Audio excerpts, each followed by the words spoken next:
Assalomu alaykum aziz yurtdoshlar, aziz vatandoshlar. Abu Saxiy avtovokzaldan endilikda yangilik sizlar uchun Primoy, Krasnodar, Volgograd, Saratov, Rostov-na-Donga ketayotgan avtobuslarimiz qo'yildi уже. Mana ichki sharoitlar bemalol ko'rishingiz mumkin.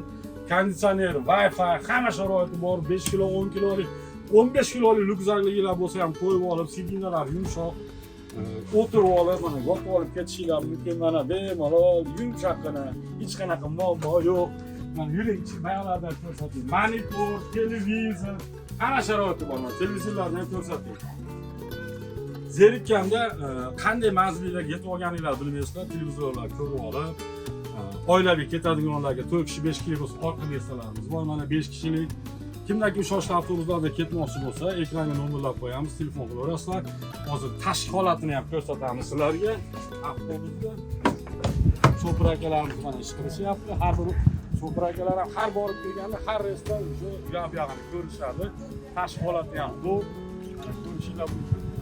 Sonka qo'ygani sharoitlari ham hamma yo'g'i bor. Akalar kimdagi shunday shoshli nomerlar ketmoqchi bo'lsa, shoshli nomerlarga telefon qilib joy bilan ko'rasiz.